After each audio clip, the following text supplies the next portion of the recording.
What's going on, guys? It's Adonis, and right now I just got home from watching the Power Rangers. Power Rangers.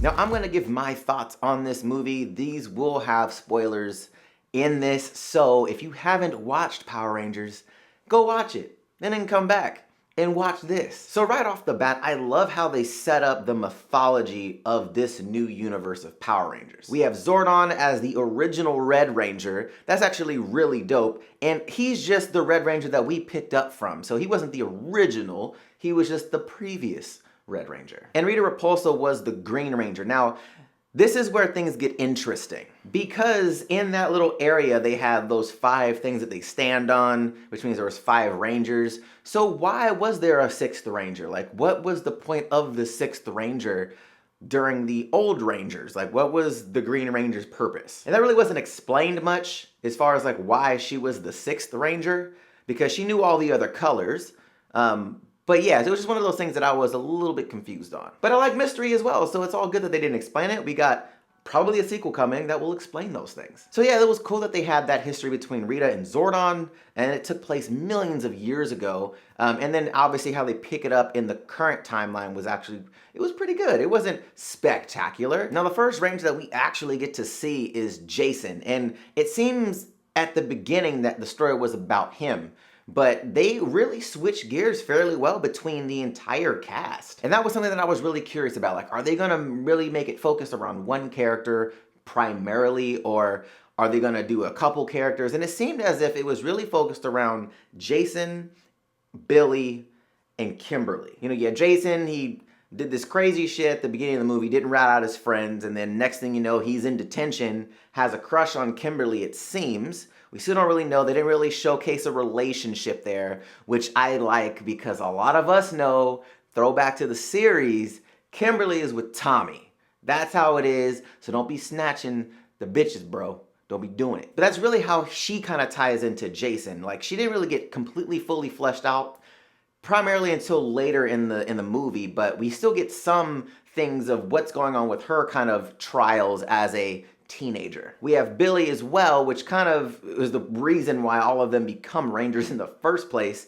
And this is actually the first time I actually liked Billy. Like, I did not like Billy in the original series whatsoever. And I'm a massive nerd, but he just had this like nerd, but like helpless nerd in the original series. He had so much more charisma in this movie as Billy than Billy did in the original series. He was socially awkward, but there was style to it, I guess. Like, he had his own little thing to it. And to be completely honest, do not know the actors' names right now, so bear with me. If you guys know them, let me know in the comment section down below. But the guy that plays Billy and the guy that plays Jason, they could have very promising careers as actors. So having Jason kind of save Billy in detention, and then Billy basically saying, look, I can get rid of that whole like anklet situation you got going on if you come and help me with what I gotta do. And you know, he kind of goes on this whole trip to this mine that his dad used to work at, and you kind of get a mini backstory of how his life is. I just felt like they tied those characters in really well. And they were all likable in their little ways. So it wasn't like, oh, I like this person, but I really don't like this Ranger. I feel like they tied them in the way that they needed to obviously push the story forward, but I didn't feel anybody really got left behind. Not in a sense of we really don't know this character. I feel like Zach's the one we got the least amount of as far as like, you know, more of character development, but he was just so out there anyways that we really didn't need a story. Like, he was very, you know, me. Like, he was on an attention whore as a character. So I felt like we really didn't need much from him because he wanted to be out there. Like, he just wanted to be a personality. Now, when they finally stumble upon the coins, they get their abilities, their powers. I thought that was handled really well too. It had this cool, like, adventurous, you know, really trying to figure out what they could do. It was cool. It was something that I feel like as a teenager, I would have tried to do. I'd have been like, oh, damn, like, let me try to jump across this. Like, I thought that was so dope. I don't know about you guys. I just feel like for me, if I was in their shoes, I'd be doing the same stuff. Like, okay, she's running up that, oh, I'm trying that. Or she just jumped across that gorge. Guess what I'm about to do? Like, I would do that. So I don't know. I just thought it just made sense to me. And then how they stumble upon the ship and Zordon and Alpha, it was handled pretty well. Could it have been handled better? Sure, but I thought it was done fairly well. You know, their training sequences were cool. There was a lot of comedy that had the one-liners, it had the cheesiness of the original series, just with obviously a better budget and, to be honest, better actors. There was one scene though in particular that I really wanted to see. Was during the trailer, there was somebody training on a train. Like somebody did like a roundhouse kick and land on a train. That actually wasn't in the movie, actually. I don't remember it. But anyways, other than that, the training sequences were cool. Obviously this whole time they're trying to learn how to morph. That's how they actually get their abilities.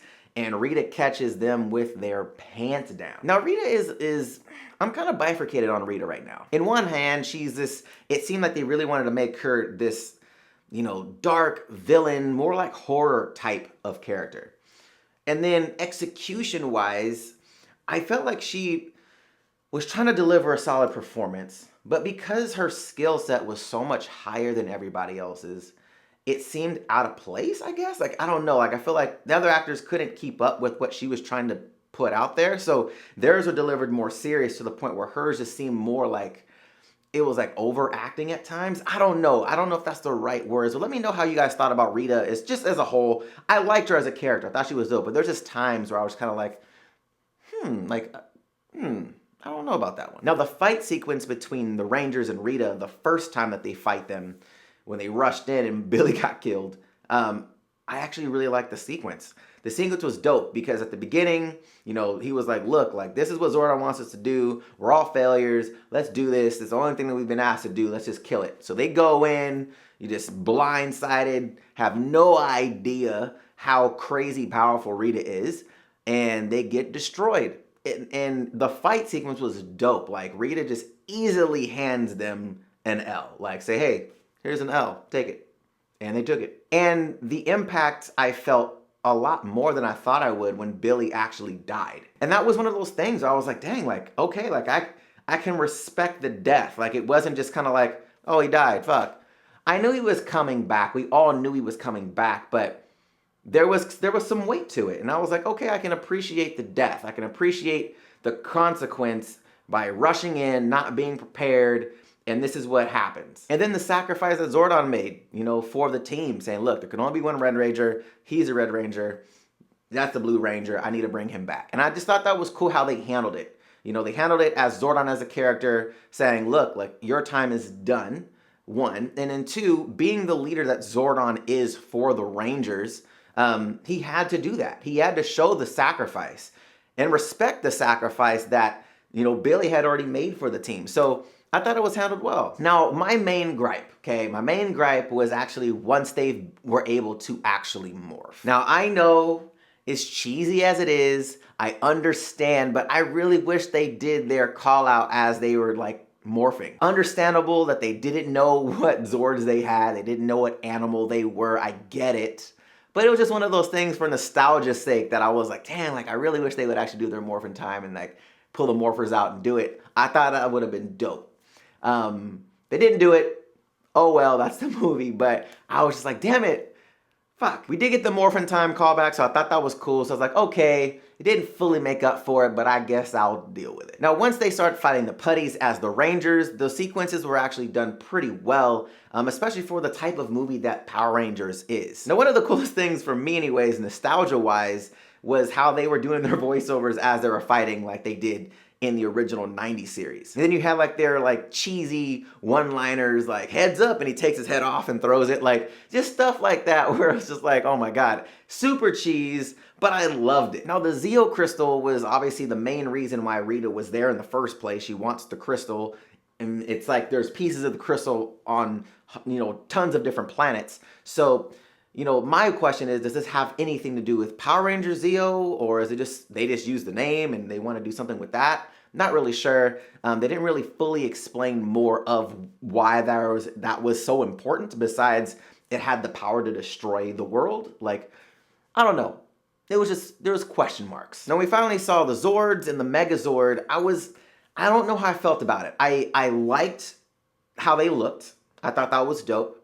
It was just how they got put together. I missed them being in in one pod controlling the Zord. I felt like how it was now really reminded me of Voltron. Like, it was like, okay, well, we know that Voltron, you had each, tiger, and that person stayed in their tiger, and they controlled certain parts of the body. In the Power Rangers, at least in the original series, I don't watch Power Rangers anymore, but the original series, they were all in one pod, one cockpit when they came together as Megazord, and they controlled it together.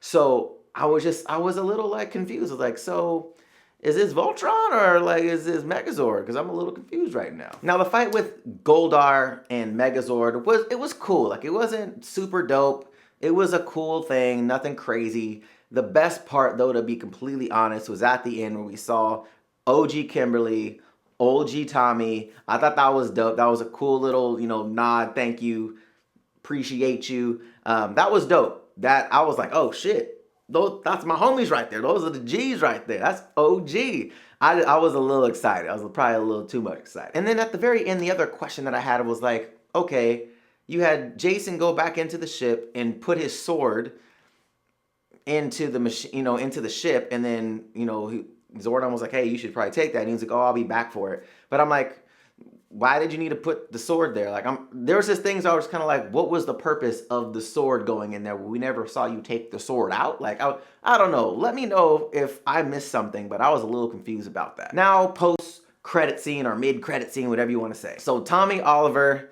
yes, we know, Green Ranger. How are they going to bring him back? Because Rita got bitch slapped into space. Is she going to land on the moon?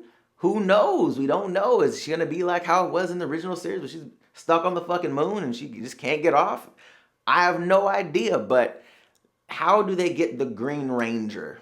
Like, how does that work? You have Tommy there now. Do they have the green power crystal? Do they have that? Does she still have it? Like, there are still some questions that are there. So obviously, we'll have to wait and see how they write this, but what are your guys' theories? But overall, I really liked the Power Rangers. I thought it was fun. Like, it was a fun movie. I wasn't expecting an Oscar-worthy movie. I was expecting a cheesy callback to one of my favorite shows in the 90s, and it delivered on that. What did you guys think about Power Rangers? Let me know in the comment section down below. Were you fans as kids? Is this brand new to you? Did somebody drag you along and you're just like, oh my God, this needs to be over? Let me know in the comment section, guys. Let's have a discussion. If you guys like this recap, hit that thumbs up button, show your boy some love, and if you haven't subscribed to the channel yet, you're gonna wanna do that. Hit that APP logo in the corner to subscribe to the channel. And if you want to check out my last video, the link will be right here to the side. All right, guys, till next time. See you later.